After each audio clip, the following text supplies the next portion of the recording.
aos filhos de pessoas com deficiência é desumana. Eu retiro o 100% e eu possibilito 60% desse valor. Eu não tenho mais o beneficiário vivo. Como eu vou manter o padrão desses filhos dependentes? E ao fazer isso, essa proposta, ela diz o seguinte: olha, esqueçam o fundamento da República, que é a erradicação da pobreza, porque ela está colocando o futuro na pobreza. Então, cadê o fundamento da nossa República?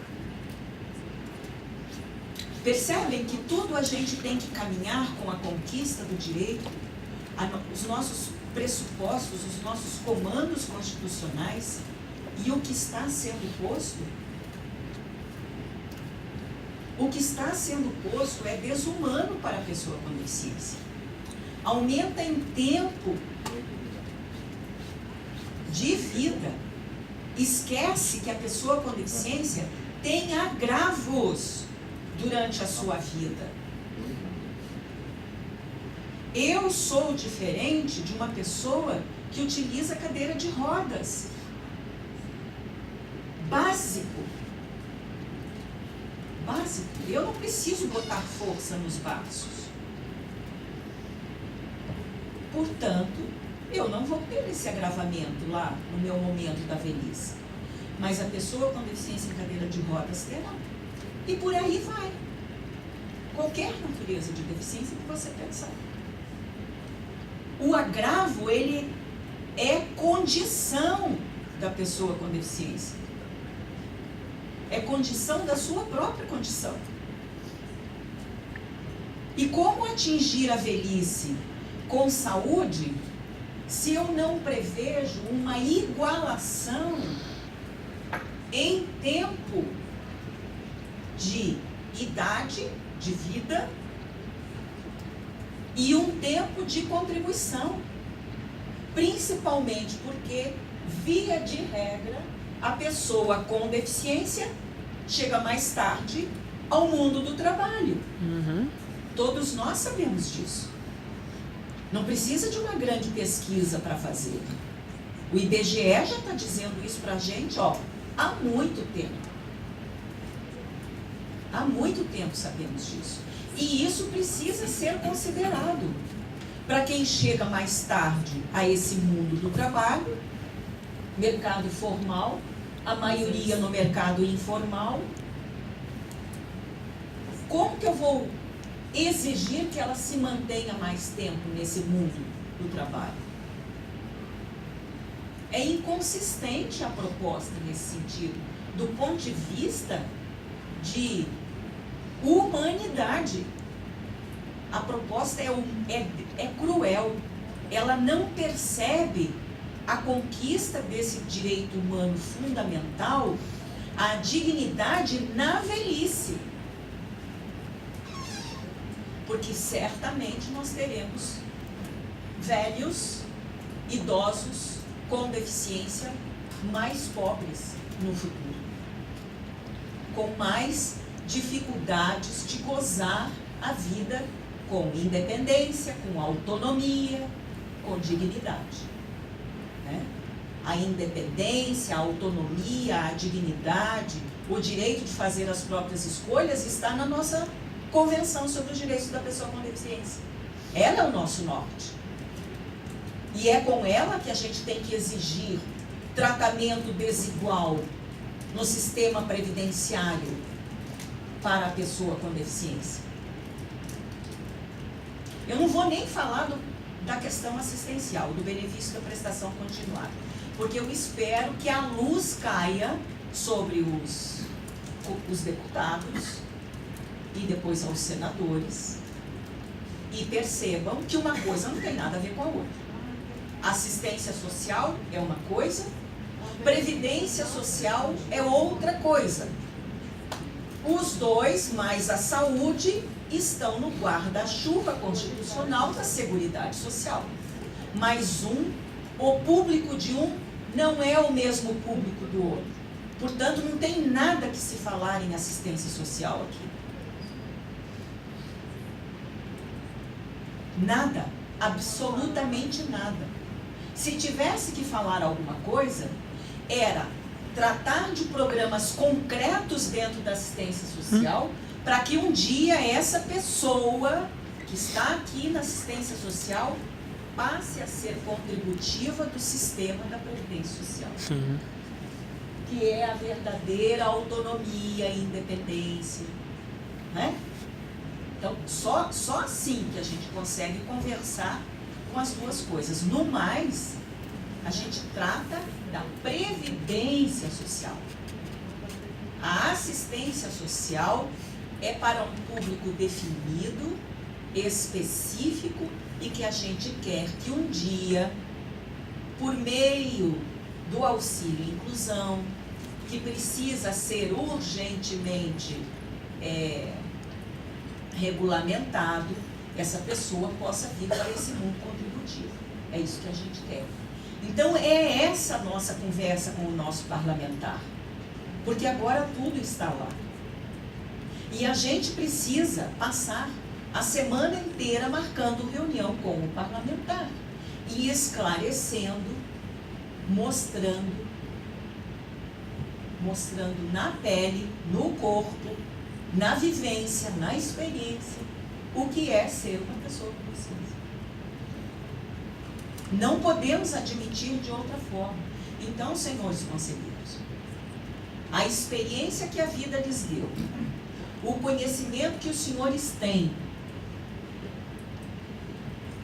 de cada uma das naturezas das deficiências, aquelas que os senhores defendem nas suas instituições e aquelas que os senhores passam a defender quando participam aqui deste conselho, porque aqui os senhores tratam de todas as naturezas de deficiência, os senhores representam a todas elas. Então, incorporem esse espírito para fazer esse corpo a corpo com os nossos parlamentares.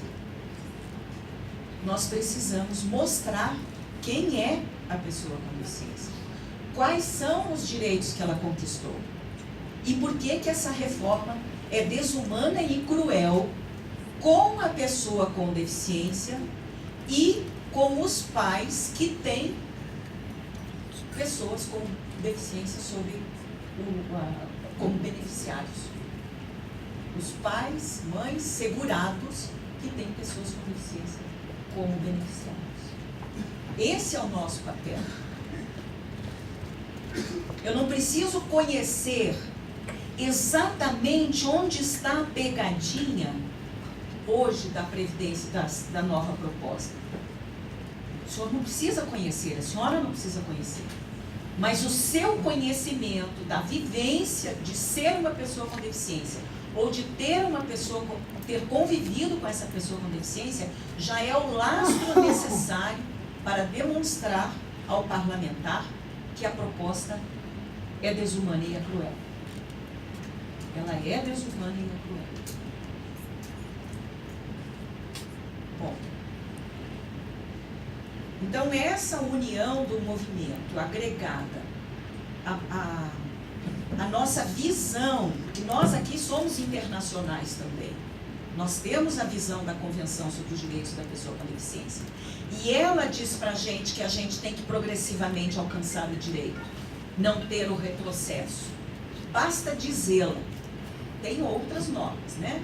Tem o Pacto dos Direitos Econômicos, Sociais e Culturais, tem o Pacto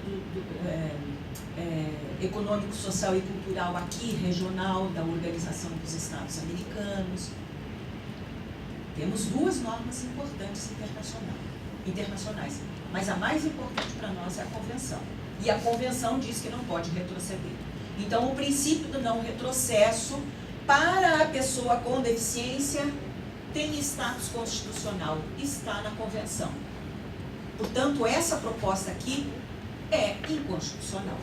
É isso que a gente tem que levar para o nosso parlamentar. A defesa precisa ser essa.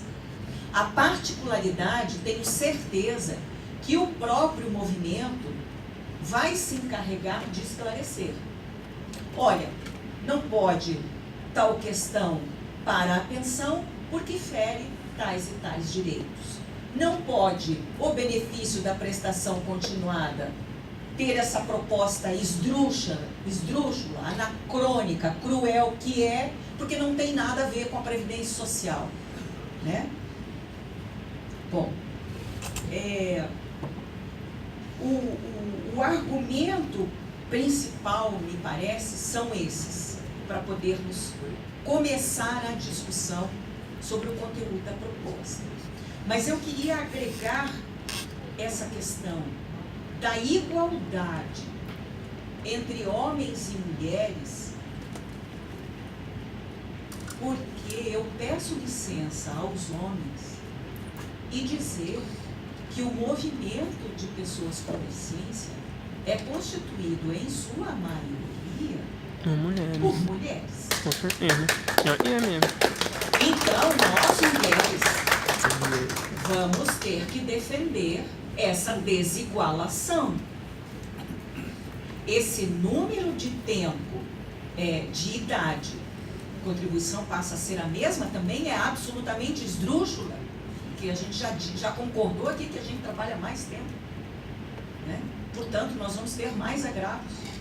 Nós vamos precisar da desigualação para a gente poder chegar lá no ponto comum com os homens.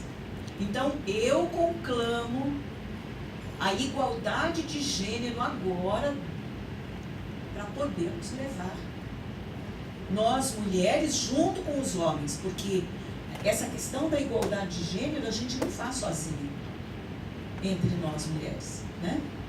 Nós fazemos com os homens também. E o homem que percebe essa diferença, e o homem que convive com essa diferença, e o homem que tem na mãe, na irmã, na mulher, na filha, a percepção dessa diferença. É óbvio, isso é o óbvio, sem esquecer que a convenção coloca a mulher, reconhece a mulher como mais frágil nesse processo de discussão social. Bom, o outro ponto que eu gostaria de trazer, e ele também perpassa aqui a nossa questão da proposta previdenciária, é a urgência da união de esforços para demonstrar a qualidade do controle social deste Conselho. Este Conselho faz o controle social de todas as políticas públicas voltadas para a pessoa com deficiência, em todos os domínios: educação, saúde, lazer, esporte, trabalho. É este Conselho que faz. Esta é a atribuição do Conselho. E que faz com eficiência. Porque a gente percebe, quando saem as suas resoluções, que foram vencidos aqui algumas questões, né, próprias de um segmento, do outro segmento, mas que precisa ser único, né? Aí aqui é que está a qualidade desse Conselho. Quando os senhores fazem o controle social das políticas públicas, os senhores agem como um corpo só. Os senhores esquecem aquela primeira defesa lá da sua instituição, da sua categoria, ou categoria entre aspas, da natureza da sua associação, né? E aqui é uma coisa só. Então, mais uma vez, a gente volta para o ponto da unidade. Mais uma vez é preciso voltar a pensar na unidade nesse momento. E a defesa do controle social da pessoa com deficiência também está na Convenção sobre os Direitos da Pessoa com Deficiência, que tem status constitucional, tem natureza de norma constitucional. Ela está escrita lá na Constituição. Então, quando o senhor, na Constituição, digo, na Convenção, Então, mais uma vez, este conselho está colocado à prova. Incrível, né? Entra ano, sai ano, e este conselho é sempre colocado à prova sobre a sua legitimidade. É óbvio que esse conselho é legítimo.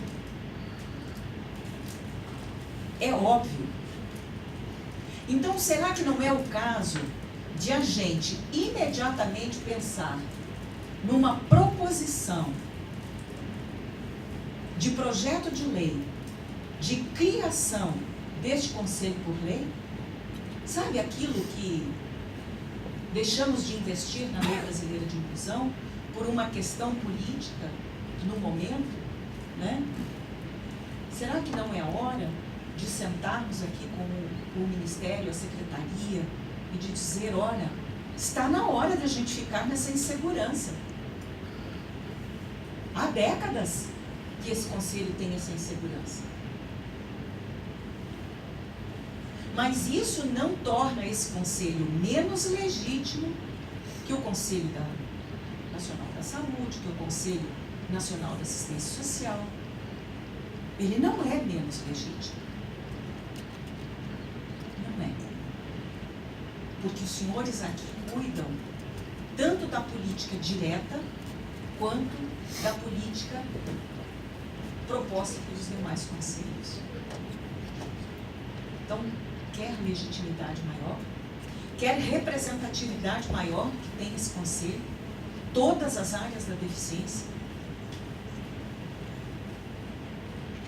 todas as instituições envolvidas na defesa dos direitos da pessoa com deficiência, todos os órgãos governamentais, porque todos fazem essa transversalidade do tema pessoa com deficiência, dos direitos da pessoa com deficiência. Impossível. A justificativa é clara e é objetiva.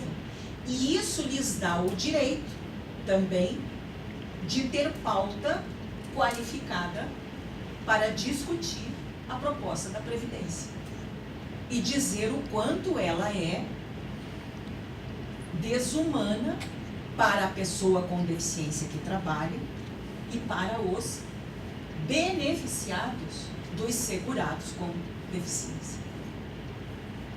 Então é esse o trabalho que a gente tem que fazer. E digamos, o detalhamento dessa reforma pode-se fazer por meio de documentos. Cada entidade, cada natureza de deficiência, é a minha proposta, pensem nisso. Cada uma dessas entidades preparar o seu documento, a FENAPAI preparar o dela, o CONFEA preparar o dele, do ponto de vista da acessibilidade, a ABRA preparar o seu documento, a Federação Síndrome de Down preparar o seu documento, a APABB preparar o seu documento. Cada um preparar um documento e depois preparar um grande documento para dizer, olha, a gente está unido em pensamento. O que se está fazendo é um desmonte da vida digna que a pessoa com deficiência tem que ter na velhice. Porque acumula duas situações vulneráveis, a deficiência e a velhice. Então, na verdade, eu estou aqui para, não sei se para incentivar, eu acho que a gente não incentiva ninguém. Eu acho que com as verdades da gente, a gente pode até inspirar alguém. Mas, na verdade, eu estou aqui fazendo um pedido mesmo, gente. A gente precisa fazer isso. Em todas as instâncias e fóruns onde houver a discussão e a defesa do direito da pessoa com deficiência, agora é o momento crucial para ser levado lá para o parlamento. Exijam essa pauta. O Conselho tem legitimidade para exigir autonomamente, olhem o que eu estou dizendo, autonomamente. Não é preciso É motim mesmo, tá? Não é preciso pedir autorização para ministério nem para secretaria, porque este conselho é autônomo do controle social. Então, o conselho pode pedir pauta para levar as suas percepções uniformes sobre a proposta de